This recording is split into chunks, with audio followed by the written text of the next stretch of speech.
Hare Krishna! Hare Krishna! I'm very happy to address you today again. I'm very excited. Yes, thank you for showing everyone. Very nice to see you. Wonderful. My heart is dancing in ecstasy. I would suggest that now we take the video off so that there's more capacity. Okay. I'm very glad to address morning, which happens to be a special day, the appearance day of Advaita Chandra. And I have a very important message to you, but I first want to see, can you all hear me acoustically well? Haribo! Okay. The broadcast is keeping there, okay? Good. But yesterday I wanted to address you on what I think is a very important consideration in our efforts as Parnavasena. I wanted to speak to you on the culture of Krishna consciousness, which is very much deciding whether we are attracted to newcomers and whether we can keep our members well engaged, or whether we fail in this.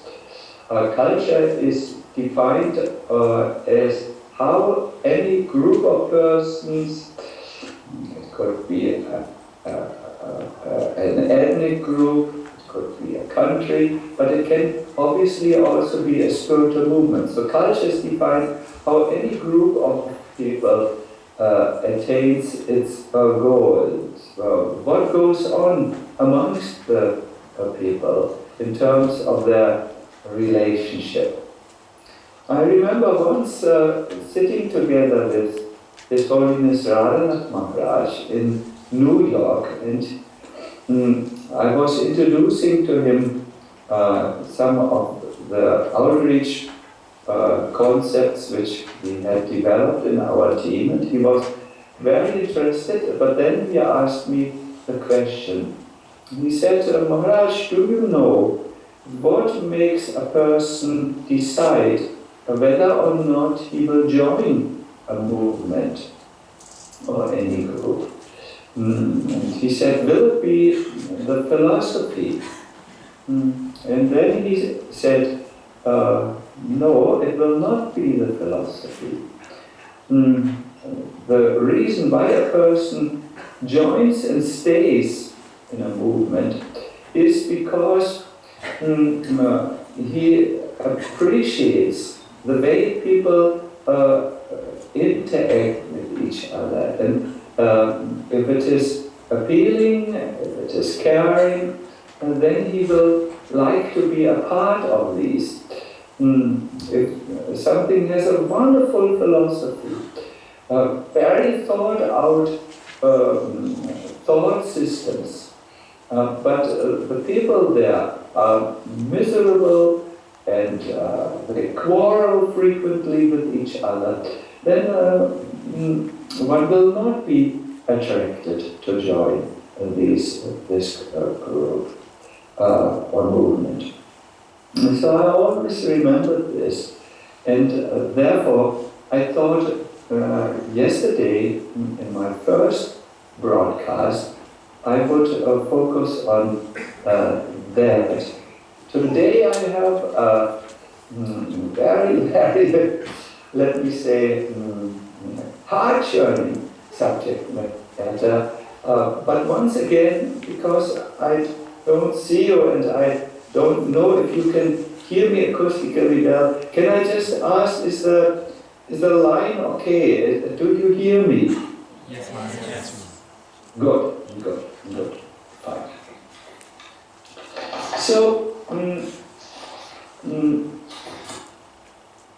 our last Sacinandana mentorship retreat, where I was still not wounded or was not in the recovery process, was based on finding one's dharma, finding one's purpose for existence. I was happy with the retreat, but it came to my understanding that although many of you got good clues from there, some of you are still not 100% sure if they have found the right place in their life and if they are successful in finding the dharma. So today I would like to address this subject from an entirely different perspective. But before doing so, I want to say it is very clear. If someone is on his right place, if someone is well engaged, he will have the whole universe helping him to, and assisting him in whatever it is he is doing in this devotional life. But if someone is out of place, then it will be much more difficult for him to or her to feel inspired, to feel enthusiastic, and so on. He always has to manage his life by willpower alone, and not by this amazing factor which we have in devotional life, this ruchi or taste. So finding one's place is so important that Prabhupada said that it's the duty of the spiritual master to help his disciple finding the place by understanding this becomes a difficult word, psycho-physical nature. That means how he is in this world. So I would like to help you today, and I foresee that all of you will leave this Pandava Sena retreat very inspired and so on. And I will do this in the way spiritual person does it since time immemorial. I will tell you a story, and I will request you to see your place in the story. I first became aware of this story by reading a book which I needed to read for a university presentation. It was the book was called The Hero with Its 1,000 Faces. It described how in all the world literature a person who understands that that his life is limited and not fully successful goes through different phases in order to lead the life which is most wanted. And I took the phases and discovered them in the story of Dhruva Maharaj. The first phase of the person who starts his journey to find his true self is that he finds something is not all right in his life, the way he leads it. In Dhruva Maharaj's case, he was very crudely offended by his stepmother, and the stepmother told him, you will never be able to succeed your exalted father as a king. You have to be born first through my womb. Dhruva Maharaj, who was a Kshatriya and who needed to rule, felt very bad in his life. He felt very, I cannot stay like this. I cannot stay at a home where I am not appreciated, and where I'm offended all the time. So he asked his mother for his physical mother, please help me. How can I lead the life I'm meant to live? How can I become a ruler? And his mother said, well, you can only ask the Lord for help. He can help you. The ruler said, okay, where do I find him? His mother said, well, the saints live in the forests and hermitages. In order to find the Lord, they have gone into the deep forest. So Dhruva, this is the second phase, left his home, left his comfort zone, and went into the forest where he tried to look for God. But we all know the Lord is not so easy to find. We need help. And this marks the third phase in Dhruva Maharaj's search for his real life. The Lord sent him Narada Muni, the spiritual master, who gave him an advice and a means how he could find the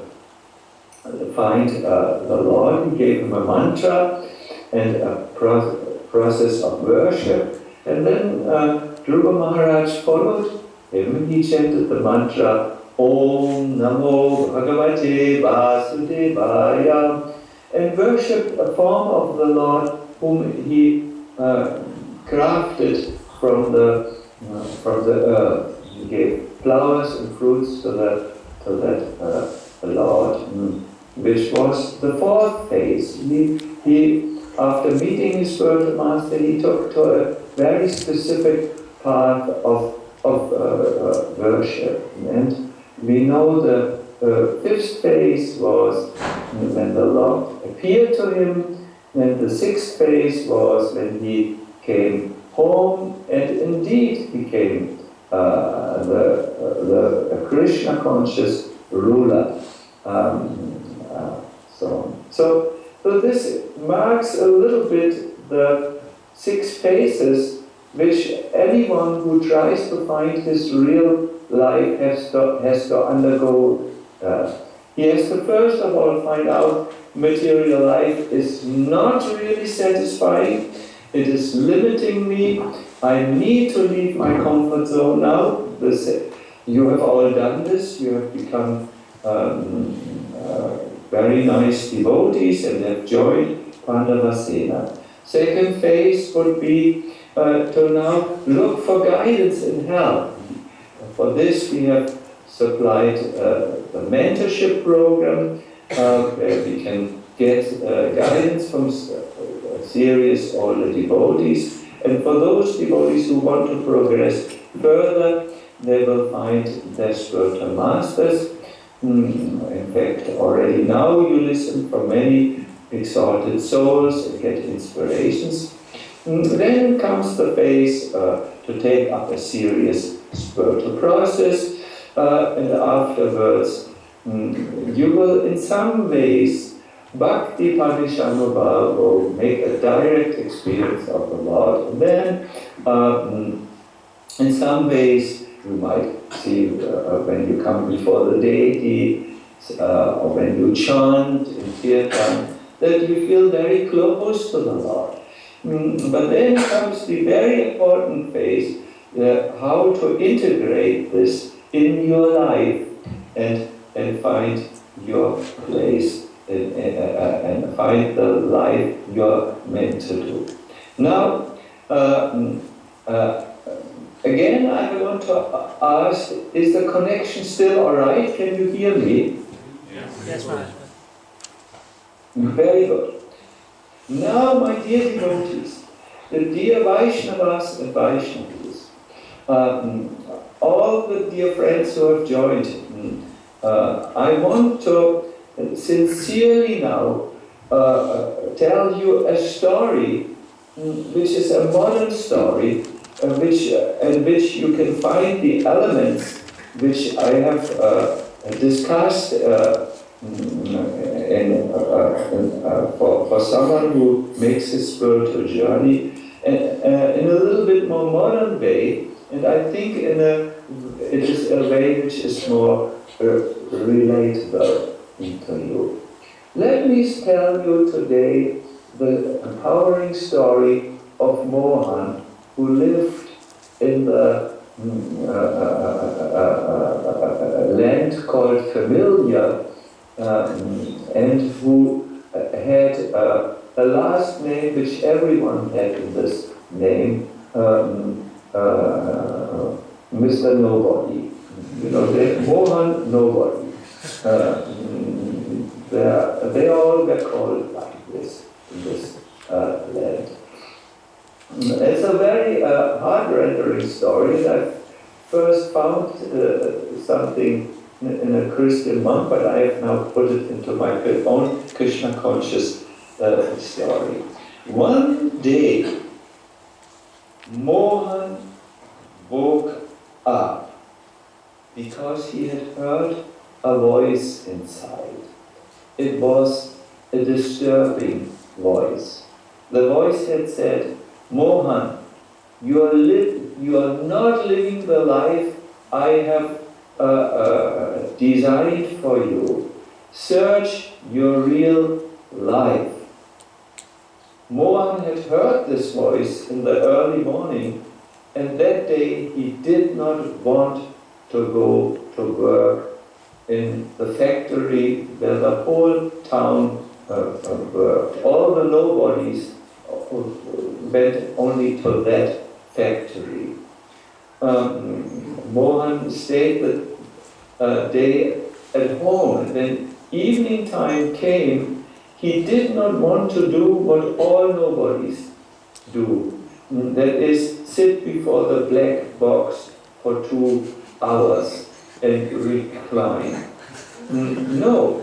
Mohan went instead to his father and said, Father, I have heard a voice. Oh, said the father, what voice did you hear? But the voice said, Mohan, you're not living the life I have designed for you. Mohan, you have to find your true life. Oh, said the father, what else? Well, said Mohan, and I didn't like to work. Did you find anything at your home? Yes, said Mohan. I looked at the windowsill that morning, and there was a set of bees. I don't know how these bees came into my room because the door was closed and the window was closed. Oh, said the father, Mohan, the same thing had happened to me 30 years ago. I heard the voice. I found the bees, but I did not follow the voice, and therefore, in my old age, I'm sad. And the bees, do you know what happened to them? After 15 years, they disintegrated and became ash. Oh, said Mohan, so what should I do? Well, you have to leave the land familiar. You have to leave your comfort zone. And he who spoke to you in the voice will guide you. The next morning, Mohan went. But as he was just about to leave the land familiar, as he was just stepping out of this comfort zone, he did upon a wall, and when he looked at the sign, what wall this was, the answer, there was a sign, it said, the wall of your own fear. My dear devotees, this will happen to each one of you. It has happened. And do you know what Mohan did? He returned. He sat down that evening before the black box, he talked to best friend about the same things they had always talked, and he became so frustrated that he almost felt he had betrayed everything which was valuable in his life, that is, the voice. Next morning he again did the same thing. He went, he passed through the land familiar. He saw the houses which all looked the same. He saw the nobodies who were going to the work, but he headed the other way. And he again came to this wall of fear. And he, this time, tried to go through it. And as he went and tried to step through it, Mohan felt the inclination to do something he had never done before. Mohan began to sing. It was a prayer which he sang. And as he sang, he somehow stepped through the wall of fear. And you know what he felt? He felt a sense of the deepest possible relief. He continued onwards. He came to a border which was a broad river. And there in that borderland, he saw his own mother, his sister, and best friend. And do you know what they said to him? They said, Mohan, you belong to nobody's land. You should not leave this. Where will be your comforts? Where will be your place of work? And where will be the black box? Go back, return. But Mohan said, I'm sorry, I have gone too far. I have left my comfort, I have left the land familiar. It may be a little scary for me, but I trust the voice who told me that there is a life which he designed for me. Let me go. So they all, you know what they said? No, we don't let you go. You will have to cross the river who marks the border of our land. And look who is there. And then he looked at the bridge, at the, what is it called in English? The head of the bridge. He saw the landlord, the owner of the place. And then he looked very close. It was a she, and she introduced herself. I'm Maya. I won't let you go. She just was on the bridge and was not allowing him to pass. You can see behind me there is a bridge. You see? And Maya was just standing here.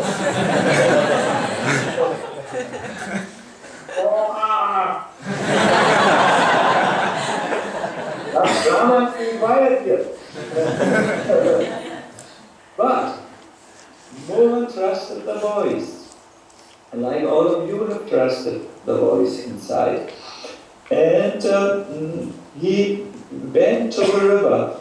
And there, not where the bridge is, but down, he went down to the river. And there he saw a person. He was dressed in saffron dress. And the person said, I have come from the one who has spoken inside your heart to you. And I have been sent here to help you. Look, there is a boat. You can go by boat over the river. You don't have to cross it by the bridge. which is which is guarded by Maya. So he went inside the boat, and as he rowed across the river, he did for the second time something he never did before. He sang a song. It was a prayer. When he came, sorry, please excuse me. One moment. When he came to the other side of the river, he felt confidence in his heart.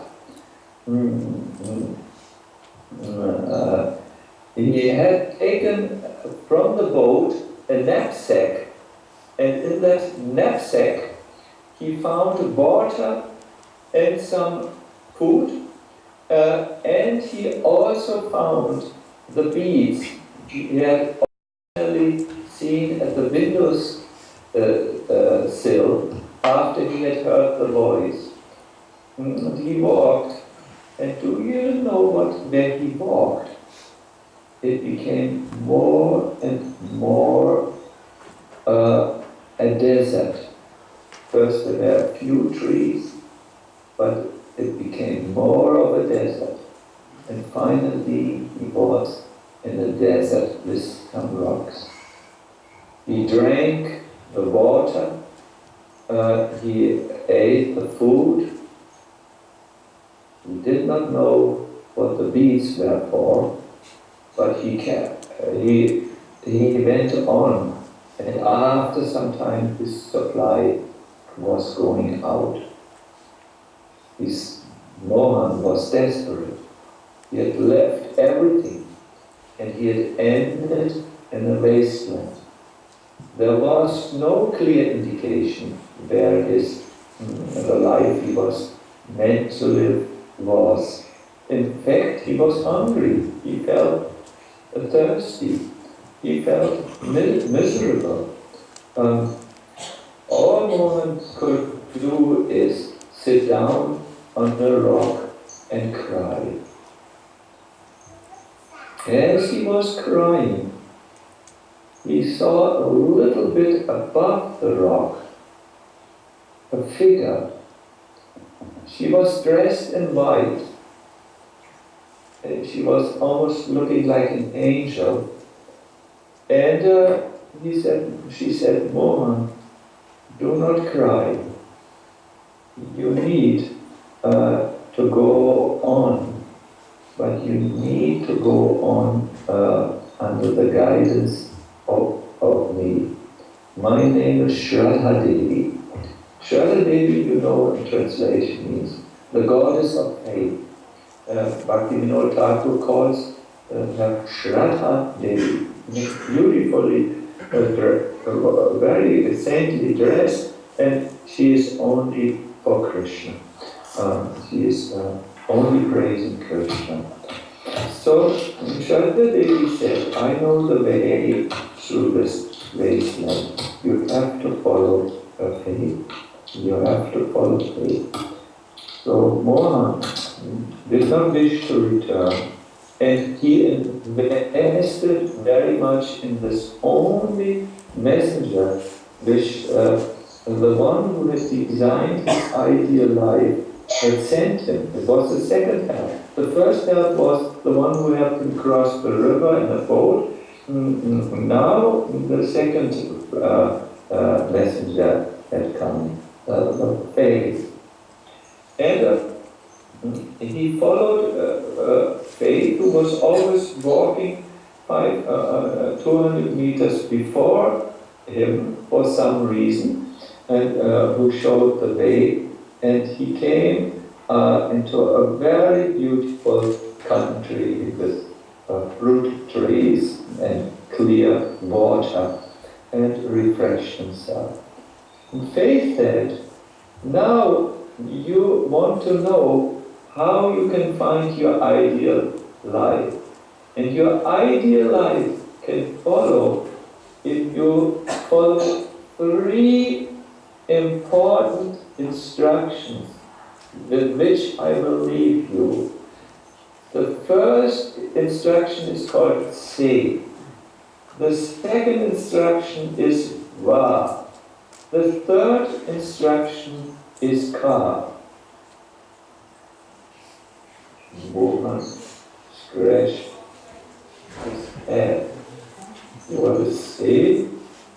What is Va? What is Ka? And Shraddha Devi explained. Se stands for service.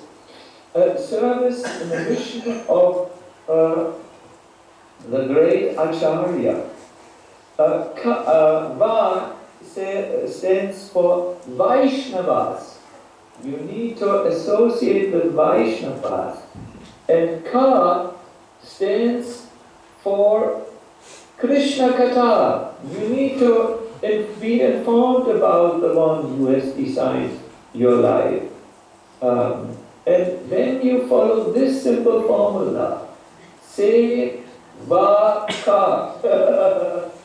Have you ever heard this? Have you heard this? Seva ka. Of course. You're laughing and knowing laughter. My dear devotees, my dear skeptics, this is your formula to find your right place. Leave Shraddha Devi in this story. You have to become a servant. Servant of Guru and Krishna, and I'm referring here to Srila Prabhupada as our spiritual master. Va means you have to associate with each other in a loving way, which I tried to speak a little bit about yesterday. And Ka, you need to hear about Krishna and so on. In that land of fruits and trees and water, our Mohan followed this simple formula. And as he followed this formula, his Dharma was one day given to him by the Dharma giver. That Dharma giver had spoken to him first in that voice, that unsettling voice. The voice which told him, I have designed a life which is just perfect for you, and you are not living it. You need to now leave and find this life. I will give it to you. So the Dharma giver had been with Mohan all this while. He had encouraged him to leave the land familiar. He had sent him the help of that devotee who arranged for the boat. And the knapsack. Knapsack had food and water, and what else was in there? Beads, yes, beads. So here the Dharma giver had given him Shraddha Devi, and Shraddha Devi had given him a simple formula. And because of that, following that, the Dharma giver one day made clear to Mohan, your Dharma, Mohan, it was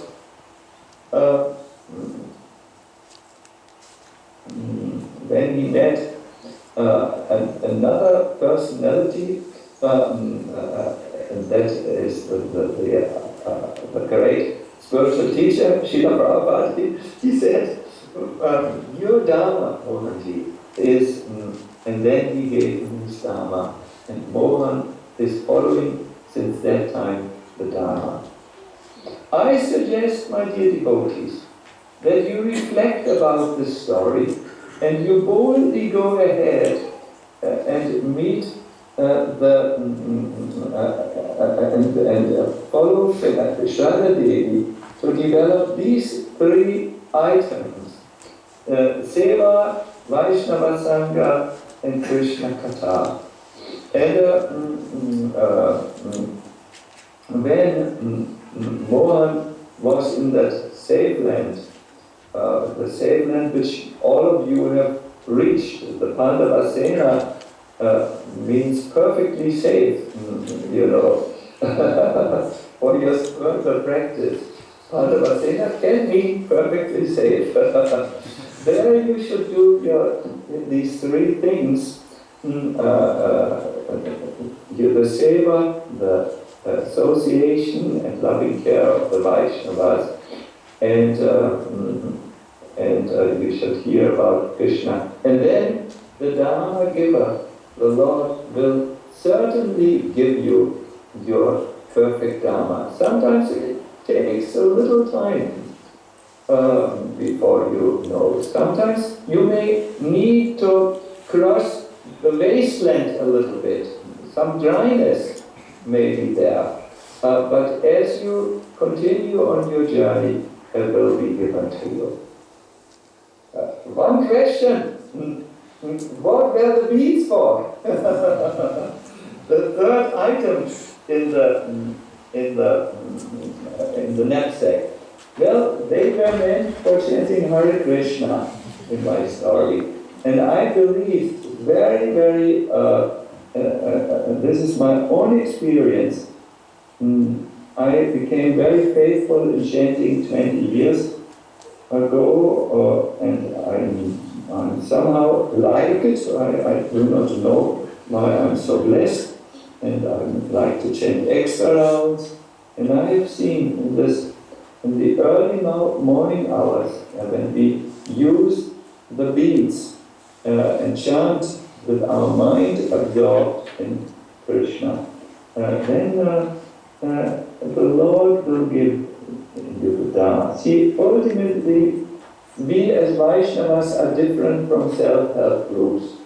There are many ways you can find out your talent, and there are ways you can follow certain procedures which will help you. There are questionnaires like when were you at your best and so on.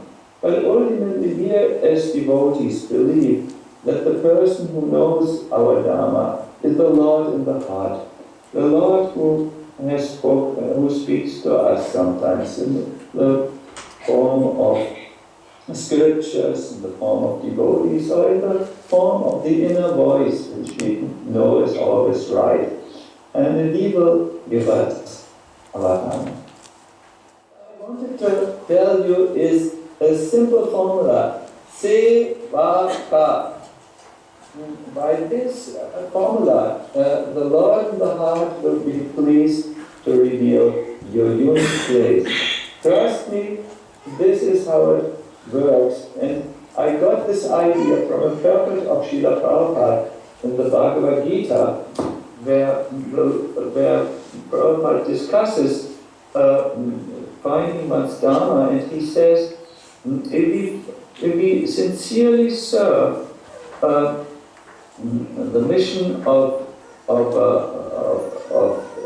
the spiritual master, and he refers to his own mission, then it will become clear, our place will become clear. And I have seen this in my own life. I have seen by my little attempts to serve Srila Prabhupada, which I must admit I'm not 100% satisfied. I will never be. I just done so much for me, and I want to do always more and more for Srila Prabhupada. But everything has become real like this.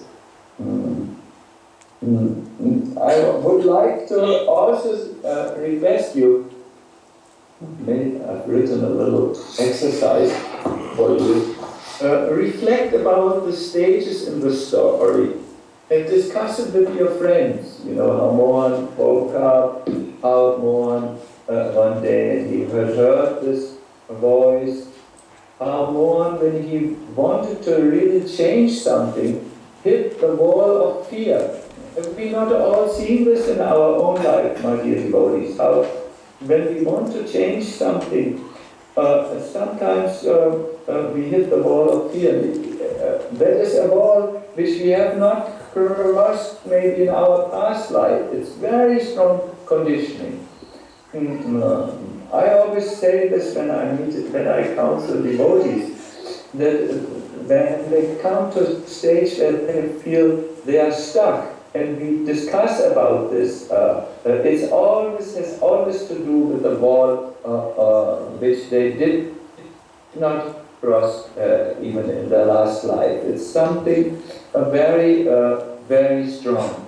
Very strong inner obstacle, which we all have. You all have. When I meet you and we talk, I can all help you to identify that wall. And you have to cross it by singing a prayer, by praying to Krishna. My dear Lord, please help me to. I'm not satisfied in my old life. I cannot live a compromised life, half devotee, half kami. This is very mixed up. I don't want to be a mixed up guy, and so on.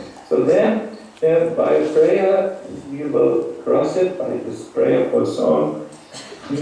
Please think about the role of Srila Prabhupada in your life. Think about the desert which you go sometimes, the period of dryness which you have to go, and how you can cross it by the help of Shraddha Devi.